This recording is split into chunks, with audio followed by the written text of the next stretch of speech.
안녕하세요, 채화님. 아이와 대화할 때 정말 미칠 것 같아요. 너무 말을 안 들어서 저도 모르게 채화님이 존댓말을 하라고 했지만 오늘도 이렇게 해! 저렇게 하라고! 라고 명령조로 말하게 되었습니다. 거울을 보면서 제 뺨을 때렸어요. 왜 이렇게 안 되는 걸까요? 이웃집 아이한테는 정말 천사 같은 이웃집 아줌마로 소문이 나 있어요. 그런데 우리 아이는 그런 얘기를 들으면 엄마는 악마 같대 라고 얘기를 합니다. 가장 사랑하고 내가 배가 아파서 낳은 아이인데 어찌 이렇게 안 되는지요. 아이가 말을 안 듣고 반항만 할 때 정말 미치겠어요. 어떻게 해야 할까요, 차님? 이렇게 적으셨습니다. 쉽지 않아요. 내 자식에 대한 마음을 여여하게 가지면 세상의 모든 사람들한테 잘할 수 있어요. 여러분이 배우자한테 여여하게 부드럽게 하면 세상 모든 사람들한테 부드럽게 할 수 있을 거예요. 그만큼 가족이라는 이 존재, 관계는 정말 쉽지 않고 어려운 그런 인연이라고 할 수 있어요. 그래서 옛날에 자식이 원수로 태어난다, 원증회고라고 하죠. 원하지 않는데 계속 만나야 하는 괴로움이에요. 그러면 이건 뭔가요, 여러분? 사랑하는데 헤어질 수밖에 없는 고통. 그걸 뭐라고 합니까? 애별리고라고 해요. 인간이 어쩔 수 없이 피할 수 없는 고통이에요. 그러면 얻고 싶은데 얻지 못하는, 구하지 못하는 고통, 이걸 뭐라고 합니까? 구부득고라고 해요. 원증회고, 애별리고, 구부득고, 이게 우리 인간이 가지는 그런 고통의 세 가지의 법칙이라고 할 수 있습니다. 자식에게 자꾸 내가 명령조로 말하면 명령을 받는 아이는 처음에는 엄마가 무섭고 엄마의 말이 맞는 것 같고 엄마니까 들어야지 하지만 애가 나이가 크면 클수록 아이는 엄마에 대한 마음의 문을 닫게 돼요. 그래서 아이도 사실 어른처럼 존중받아야 되는 대상이고 아이일수록 어른한테 더 존중받고 싶은 욕구가 있어요. 나도 빨리 어른이 되고 싶다라는 생각 많이 했잖아요, 어릴 때 우리가. 그게 왜 그러냐면 어른들처럼 나도 존중받는 사람으로 살고 싶다라는 내 마음의 의식이 무의식 안에 있다라는 거예요. 그래서 우리가 어릴 때 빨리 크고 싶어, 어른이 되고 싶어 이렇게 얘기하는 거는 내가 하고 싶은 것을 할 수 있는 게 어른이고, 그리고 어른이 되면 무시당하지 않고 어른들과 똑같은 존재로 존중받고 말할 수 있고 그 위치에 가고 싶은 마음이 아이들에게는 있는 거예요. 그래서 빨리 어른이 되고 싶은 거예요. 그래서 여러분 같이 한번 따라해 보세요. 아이들도 존중받고 싶어 한다. 자식들도 존중받고 싶어 한다.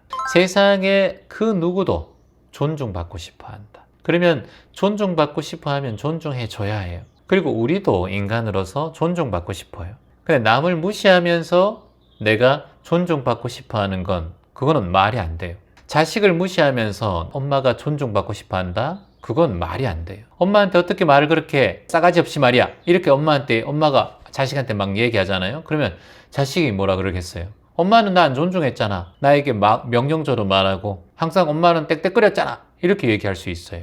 왜냐? 그대로 배우거든.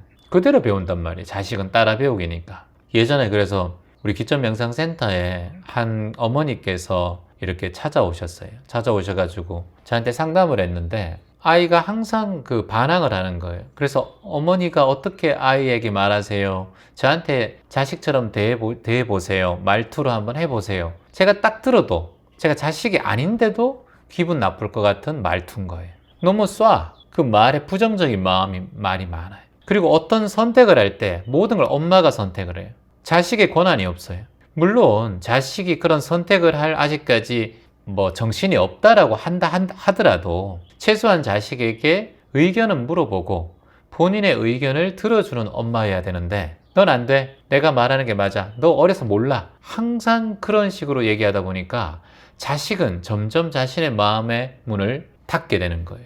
따라해 봅니다. 아이는 스스로 선택하고 싶어 한다. 아까 첫 번째 마음이 뭐였습니까? 아이는 존중받고 싶어 한다. 그리고 두 번째, 아이는 선택하고 싶어 한다. 그래서 자식에게 제안하셔야 돼요. 이거 해보면 어떻게 했니? 라고 선택을 하나, 둘 택해보는 거예요.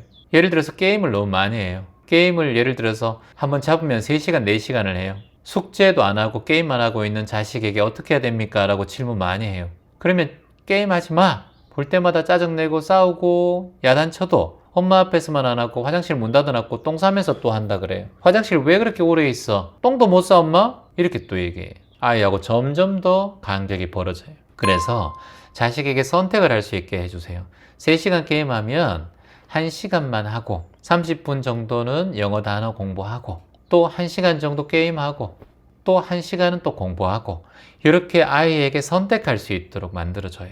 그러면 사실은 다 공부하는 내용이 들어가 있지만 자식은 엄마, 아버지가 나를 존중하고 제안을 하는 그런 모습을 보면서 자식도 부모님에 대한 말을 수긍하고 들으려고 하는, 귀를 열려고 하는 그런 습관이 생겨요. 그게 중요하다는 거예요. 그렇게 자식을 조금씩 마음의 문을 열게 해야지만이 나중에 대화하기가 편해요. 옛날에 한 나라에 왕이 있었는데 항상 이 왕은 신하들에게 명령만 하는 거예요. 이렇게 뭔가 조언을 또 충언을 들어야 하는데 항상 자신의 생각대로 곧이곧대로 명령만 했어요. 근데 이제 왕이 무서우니까 성격이 괴팍하니까 말을 안 들을 수도 없어요. 잘못하면 죽을 수가 있으니까. 그래서 신하들은 점점 더 두려워해요. 그러니까 좋은 정치가 나올 수가 없어요. 왕의 명령을 따르긴 하지만 나라는 자꾸자꾸 힘들게 살아가게 되는 그런 백성들이 더 많아지는 거예요. 그리고 마음속으로는 왕을 항상 욕하는 거예요. 너무나 괴팍한 왕이다. 그래서 결국은 신하들과 다른 폭동들이 일어나서 이 왕을 해치게 돼요. 그러니까 상대를 존중하는 만큼 우리도 존중받는 거예요. 존중하지 않으면 존중받지 못해요. 그래서 옛말에도 존중, 상대, 이게 무슨 말이에요, 여러분? 서로 존중하고 대해야 된다. 그것이 곧 소통의 열쇠이고 인연의 열쇠이다. 열쇠라는 것은 닫혀있는 것을 여는 거예요. 그러니까 존중하는 마음은 곧 사람의 마음을 여는 열쇠와 같다라는 의미예요. 자, 따라해 봅니다. 나는 존중한다. 나는 배려한다. 나는 소통한다. 내 말 한마디가 상대방의 마음을 연다. 내 말 한마디가 내 자식의 마음을 연다. 내 말 한마디가 배우자의 마음을 연다. 그 마음을 여는 3가지의 열쇠는 배려와 존중과 소통이다. 이걸 잊지 말고 실천해 나가다 보면 자식에 대한 그런 불편함 또는 자식의 엄마를 바라보는 그런 답답함이 조금씩 닫힌 문이 열리고 자식과의 관계도 점점 더 좋아질 거라고 생각합니다. 단기간에 되지 않겠지만 그래도 지금 명상을 하시고 공부를 하고 계시니까 잘하실 거라고 생각합니다. 꾸준하게 정진해 보세요. 그리고 존중한다, 배려한다, 소통한다를 입에 달고 사셔야 돼요. 자식이 보이면 존중, 배려, 소통 이렇게 탁 나와야 돼요. 자식이 학교 갔다 오면 존중, 배려, 소통. 그리고 자꾸 하다 보면 이제 자식도 엄마의 바뀐 말과 행동에 조금씩 처음에는 웃을 수 있지만 조금씩 더 마음의 문을 열고 서로 평온한 그런 인연관계가 될 것 같습니다. 희망입니다. 안녕하세요, 채화님 반갑습니다. 요즘에 채화님 덕분에 마음 공부를 배우면서 조금은 마음의 평안을 얻는 것 같습니다. 하지만 최근에 제 아들의 문제 때문에 고민에 빠져 있습니다. 아들을 볼 때마다 제가 원하는 것도 없는데 아들은 모든 말에 투정을 부리고 제 말은 반대로 가는 청개구리 같은 행동을 합니다. 물론 사춘기라서 그럴 수 있다고 생각하지만 이건 해도 해도 너무합니다. 정말 애물단지 왼수가 태어났나 할 정도로 문제를 일으키기도 하고 학교에서 전화 오는 건 너무나 다반사적인 일입니다. 학교를 그만둬야 되나 라는 생각도 올라오고 여러 가지 고통과 고민 덕분에 하루하루 밤잠을 설치고 있습니다. 이런 어머니로서 어떤 마음을 가져야 할까요? 라고 적어주셨습니다. 글쎄요, 참 사춘기 학생을 키우는 부모님의 입장을 저도 너무나 잘 알고 있습니다. 저 또한 사춘기 아이가 있으니까요. 저도 이 자식을 키워보는 일은 경험치는 대신할 수 없는 것 같아요. 그래서 자식을 많이 키우신 분들은 정말 큰 수행자가 아닌가라는 생각이 들 정도로 자식은 내 맘대로 되지 않는 것 같아요. 예전에 말입니다. 이제 붓닦개에서 열반에 들기 전에 제자 안한다가 부처님께 이런 얘기를 해요. 스승이 사라진 후에 도대체 우리는 어떻게 살아가야 됩니까? 해답이 사라진 뒤에 우리는 어떻게 살아야 됩니까? 질문했는데 그때 이제 부탁께서 사념처에 의지해라 라고 말해요. 그 사념처가 뭡니까? 신, 수, 심, 법이에요. 정말 중요한 말입니다, 이거는. 그러면 이것을 조금 더 디테일하게 한번 봅시다. 신념처라고 해요. 처음을 신념처. 신념처는 무엇이냐면 몸을 기억하라는 거예요. 몸을 기억하고 알아차리라는 거예요. 그래, 몸은 뭐로 이루어져 있습니까? 네 가지로. 이걸 사대라고 하는데 지수화풍인데, 지대는 우리의 뼈, 우리 몸의 단단한 것, 그리고 수대는 우리의 몸의 혈액, 물, 수분, 그리고 화대는 우리 몸의 온도, 따뜻함, 그리고 마지막에 풍대는 우리의 호흡, 공기, 이거로 이루어져 있어요. 근데 이게 영원해요? 영원하지 않습니까, 여러분? 영원하지 않아요. 일시적으로 이루어져 있기 때문에 끊임없이 사라지고 생멸해요. 그래서 내 몸이란 걸 영원하다라고 바라보지 말고 매 순간 내 몸이 무상하다라고 변화한다라고 바라보라. 그러면 고통에서 벗어날 것이다 라고 하셨어요. 자, 그러면 이게 신념적 수행이에요. 이게 무슨 말이냐? 그러면 우리 아이에게 한번, 우리 중학생 아들에게 한번 접해 봅시다. 이거를 아들이 씻으라고 해도 잘 씻지 않고, 공부해라 해도 잘 공부하지 않고, 이 닦아라 해도 이도 잘 안 닦고, 빨리 자라고 해도 휴대폰 보고 앉아있고, 이 몸뚱아리를 보는 이 몸이 영원해요? 영원하지 않아요? 영원하지 않다라는 거예요. 그래서 몸을 관해라는 거예요. 아들의 몸을 관찰하라는 거예요. 이걸 우리가 관신이라고 했고, 몸을 관찰하고 이것을 부정해라. 이걸 뭐라고? 네 글자로 관신부정이라고 해요. 뭐 외울 필요는 없어요. 이거 어려우니까. 신념처를 하면서 내 몸에 부정적이고 또는 상대방의 몸에 부정적이고 모든 것이 변화하고 있다는 것을 지켜보고 알아차리라는 거예요. 자, 이게 첫 번째 신념처예요. 자, 두 번째 수념처. 우리가 느끼는 감각, 느낌은 모두 다 고통스러울 수 있다는 걸 관할하는 거예요. 네가 지금 즐겁다고 느끼는 것은 결국은 괴로움으로도 갈 수 있다. 우리가 맛난 음식을 너무 많이 먹으면 설사를 하게 되고 복통이 일어나게 돼요. 운동이 좋다고 해서 너무 무리한 운동을 하게 되면 그 다음날 몸이 아프고 근육통이 올라와요. 사랑하는 사람을 너무 사랑하다 보면 그 사람에게 집착심이 올라와요.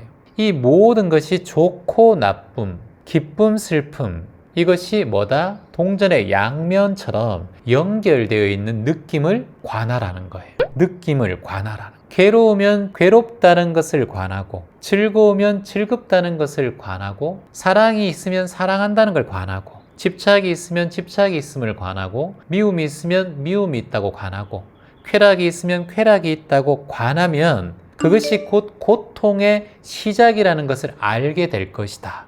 돈이 너무 편리하고 우리에게 행복을 주는 조건에 들어가지만 돈에 집착하는 순간 아무리 많은 돈을 주더라도 부족한 마음이 계속해서 일어날 것이다. 그러니 이걸 수념처 수행이라고 한다. 수념처 수행에서 리콜에서 관찰하라 느낌을, 이걸 뭐라고 해요? 관수라고 해요.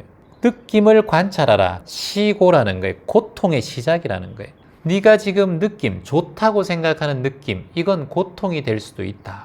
고통으로 변할 수도 있다. 그러니 네가 지금 인기를 얻고 싶으면 인기가 곧 고통의 시작일 수도 있다. 네가 많이 원하는 성공이 고통의 시작일 수도 있다. 그래서 관수시고라고 하는 거예요. 느낌을 관찰하라. 이게 붓다가 하신 말씀이에요. 마지막 유훈으로. 자, 세 번째 한번 갑시다. 신수심법이니까 심념처 수행이에요. 심념처. 심은 마음을 얘기해요. 마음을 기억하고 알아차리라는 게 심념처 수행인데 뭘 알아차리는가?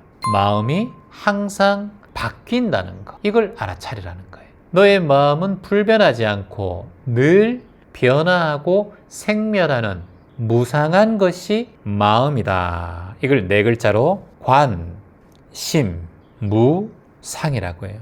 내 마음을 관찰하면, 관심하면, 마음을 관찰하면 이것이 무상함을 깨닫게 된다는 거예요. 마음이 항상 끊임없이 구름처럼, 파도처럼 환경과 마음에 따라서 수시로 변화한다. 그래서 관심무상이 곧 심념처수행이라는 거예요. 자, 마지막에 법념처수행. 법념처수행은 무엇이다? 자, 지금 여러분들이 바라보는 이 세상, 현상, 그리고 여러분, 노트북, 카메라, 모든 것, 휴대폰, 이 모든 것은 실체가 없다. 나의 소유물이 아니다. 모두 변화하고 바뀐다. 그래서 현상을 관찰하라. 이걸 뭐라고 하냐? 관법이라고 해요. 관법. 현상을 관찰하면 이 세상의 모든 것이 실체가 없다라는 걸 깨닫는다. 실체가 없다를 뭐라고 해요? 두 글자로 여러분. 그렇죠. 무아입니다. 무아. 실체가 없다라는 거예요. 그래서 관법무아라는 거예요. 세상의 모든 실체가 없으니까 여기에 실체나 상황이나 여기에 법에 대해서, 현상에 대해서 집착해야 된다, 집착하지 않아야 된다? 나의 소유물이 있다 생각해야 된다? 아니다. 빈손으로 왔다가 빈손으로 가는 것이 인생이라는 걸, 무아라는 걸 관법해야 된다는 거예요. 이 세상에 여러분들 주변에 돌아가신 분들 중에서 뭐 가지고 가신 분 계십니까? 없어요. 관 한 짝 화장하면 한 줌의 재로 뿌려집니다.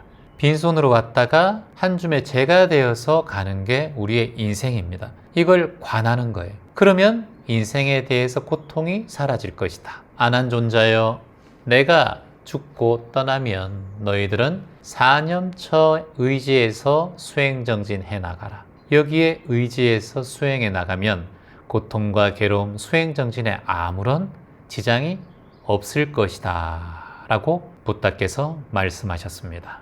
감사합니다.